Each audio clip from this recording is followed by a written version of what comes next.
Hey, what's going on there, everybody? This is Sammy Leggett here, representing TeamJVS, here to give you guys another movie review. This is on Netflix, currently available. I'm talking about Gareth Evans' Havoc. Now, a lot of you guys don't know this, but this film has been in production for a while. The principal photography of it was done back in 2021 during a high-level version of COVID at the time.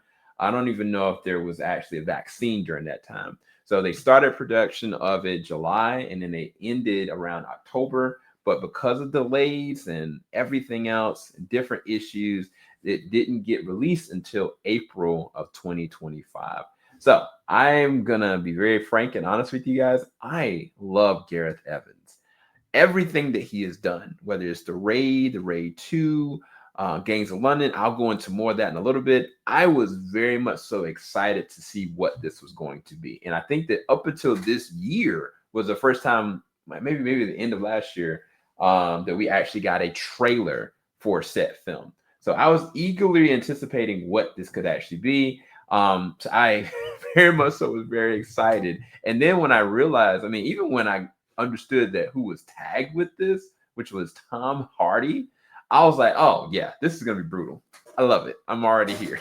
So I was already excited just off of that alone. And as you can kind of see, and even in the poster, this is a really big cast. And so one of the biggest notable names, of course, is Forrest Whitaker. There's a slew of other amazing talent here.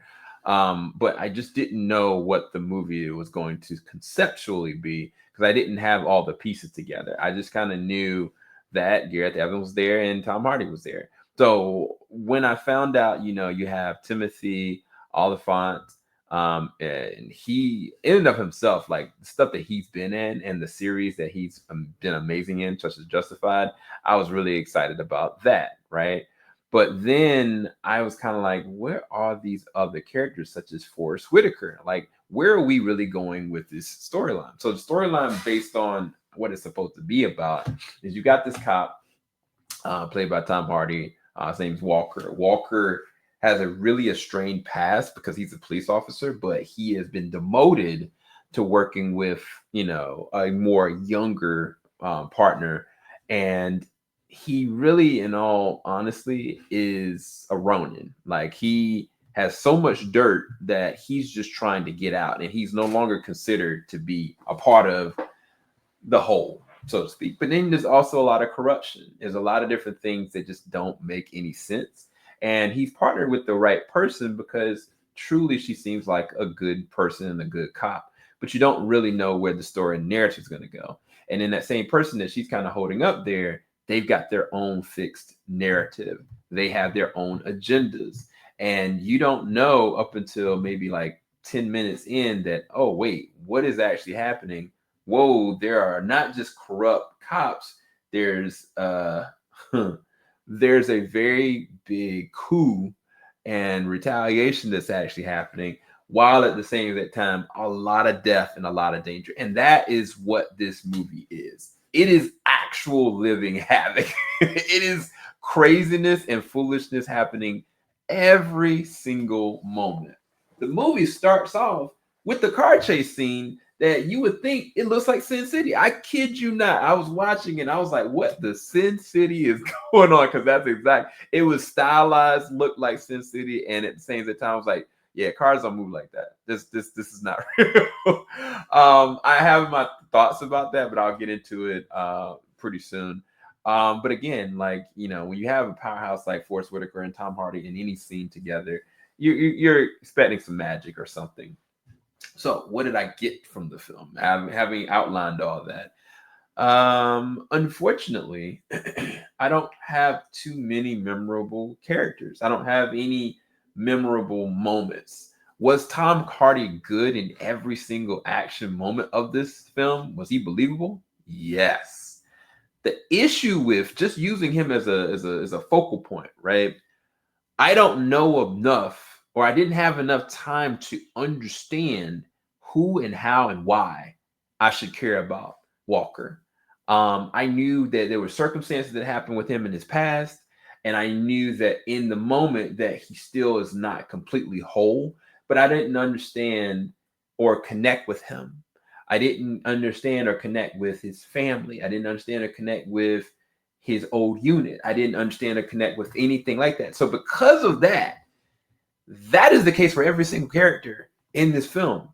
The only character in this film that I kind of felt like, oh, wow, this character, they don't need introduction. They just are existing and it exudes everything, is this character right here. When this character comes onto the scene, she lays a foundation that really illuminates the whole entire thing. Like I loved her as a character. Her character was fierce, menacing, calculated, and unpredictable. You understood why she was pissed. You understood why this needed to happen. And truth be told, if the movie was just about this character and why they're coming through, everybody else could have just existed on the side because I was all the way behind how this character moved. And then also the thing is, because it's Yakuza and what was really going on, I was like, that storyline, like if there wasn't any other Americans in this, I would have been fine. I'm not even gonna lie to you, because that story thread I think was way more central, way more invoking than anything else. And it's weird because there are other characters in this. Justin Cornwell plays the role of Charlie, and I forgot the other character. I believe this character's name is Mia. They have this very strong bond and love relationship. But the very first time you see them in this movie, they are in a chase scene. And it's just so much going on that you don't have time to connect with them. You don't have time to understand their love. You don't even care. At a certain point, it's about survival, and you're seeing them do these acrobatic and crazy stunts and whatnot. And yes, it is freaking dope, but you don't make any kind of clear connection with them. And even with Charlie as a character connection with Forrest Whitaker, there should be something established there. There's a certain moment at the end of the film that I was like, they're playing this well, but I have no connection to this. I have no care in this. I have no stake in this. And we don't have any stake in how the characters function, no matter how well the cast functions together or seem as though they're, rallied behind it. It just does not line up the same as you would expect.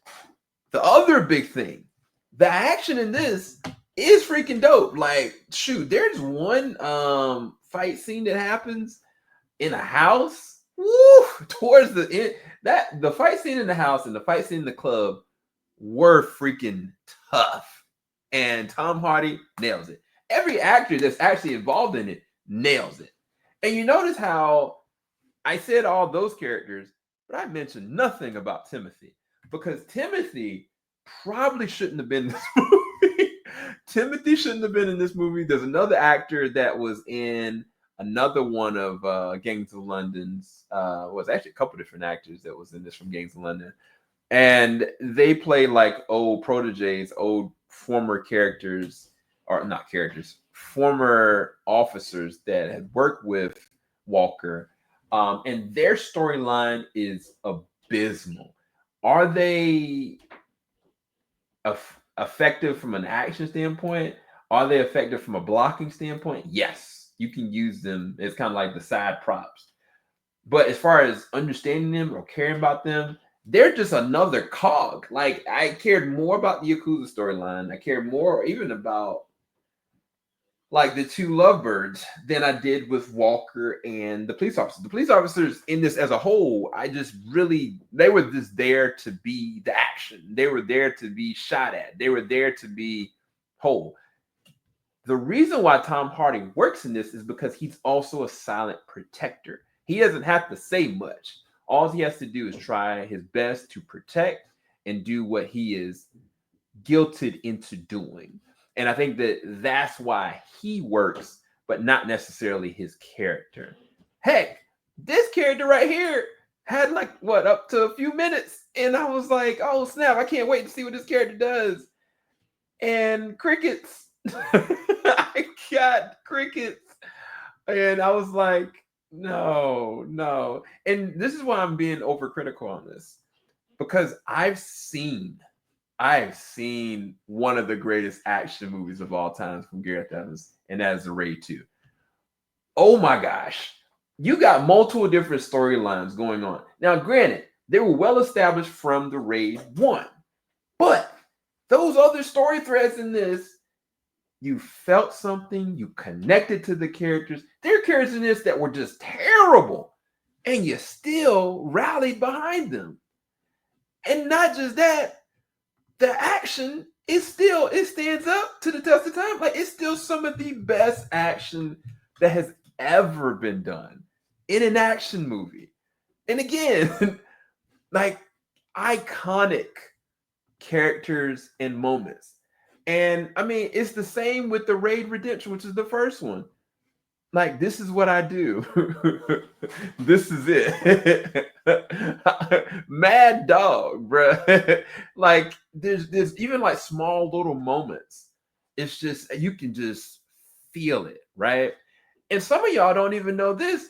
There's even crazier shows that Gareth Evans has started and established are some of the best action and gang violent stories ever. And that's Gangs of London. Gangs of London, for all intents and purposes, is one of my favorite shows, period. It's in its third season right now. If you go to, well, technically in the UK, it's in the third season, but Americans haven't got the third season yet. Either way, one of my favorite shows, period. Gareth was in his bag with this. It's not even just the fact that it's great action. The stories and the connections. There are characters that are fleeting in this, but yet when you get to them, bruh, there's this right here. This is a raid within the person that did the raid, and a single home of characters you don't know where they kind of got to, but they just nailed it in an episode, less than an hour. Amazing, dude. Gareth knows this genre. He knows great story. He knows great action. And it's like the action in this is great, but the connections to what you need to substantiate why you want to watch this again, it's just not there. I have really no real interest of going back and watching this other than the action moments because I didn't establish a connection with any of the actual characters. Some people have issue with the opening and the car sequence because it's not practical.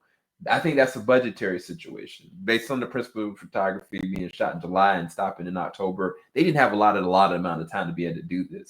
And instead, I think at the time he also was working on Gangs of London, and he was probably working on trying to figure out Gangs of London 2 and other projects as well. And I think that with the CG chase scene, I didn't have that much issue with it because it felt like to me like it felt like a comic book. It felt more like Sin City to me. But I can see why some people would actually critique it. I'm not gonna debate like some people saying that was a terrible action scene because I've seen him do even one of the craziest car scenes in the Raid 2 that was just freaking well, camera angles up the wazoo. Other thing that I think is like the soundtrack and the scores for the Gangs of London and for the Raid movies are iconic. This didn't have a really well established soundtrack for me. I do think it had some good camera angles. The camera work was pretty good when given. And I do know that the actors, I mean, they're not all martial artists and whatnot. I mean, of course, I think that Tom Hardy knows judo, and but you know, other actors, I don't think that they have martial arts backgrounds, but they did really good. They serviced their scenes and they sold their scenes really well. It's just, I just didn't have any real connection with them that I've seen from his previous work. What you can feel in this is that one of the biggest things that I didn't get, which was time, if this was a series maybe, or if this was something that was established from something else, like say this is a branch off from Gangs of London, right? Like Forrest Whitaker's character is connected to something that's going on in Gangs of London from the Americas. That would make sense. there were moments in this, and I felt like, oh man, this is an offshoot from the Gangs of London. I actually thought that for a minute, and I think that it would service this because this would be kind of a tag in, tag out situation. I think that if Havoc was something that could be given a little bit more time, whether it's a mini series or whether it was like constructively different, or if you just took 3 different movies, like you took one storyline from the Yakuza, one different storyline from the cops, one different storyline from these kids that are trying to make it and are just criminals, and made it like a trilogy kind of situation, this would probably work because there's something to look forward to and connect with. And you also have more time, but you don't feel like things are truncated. You don't feel like the action scene is there to progress it to go to the next thing. That's not to say that the last scene is not action bad. It is crazy. It's such craziness, and it's violent, it's gory. I love that. Again, the bar scene, great. I love that. I like the Sin City chase scene. But as far as the film, everything else, it just falls flat to what he has done in the past. And I am looking forward to see whatever he does next because he's an excellent director. It's just, I just wanted you guys to know that this film was done in 2021 between July and October, and it's been delayed up until that point. And so I think that that is contributing to how the design, architecture, and how things could have worked or couldn't have worked. And maybe they had to even stop production because of COVID. So it's really interesting. And then you also have to take into account, like, you don't want to recast Tom Hardy. And he has something between 2021 and now. Oh my gosh, look how many movies he's been in. So, and shows as well. So I think that that definitely plays a factor in that. But I will grade it based on the effectiveness of what I've seen. This is a 5 or between a 5 and a 6 out of 10. I'm thinking 5.5 out of 10. It's not something that I would rewatch, but it is, entertaining enough that you're like, oh yes. But this is the thing. If you've never seen The Raid 2, or Gangs of London, please do yourself a favor and watch all of those because yes, just do that. But I'll talk to you guys a bit later on. Thank you guys so much for watching. Hopefully you enjoyed this review, and we got a lot more content coming. All right, guys. Peace, people. Filing out the top of I can see the skyline, 50 mile radius on my timeline. Ain't nothing on my mind.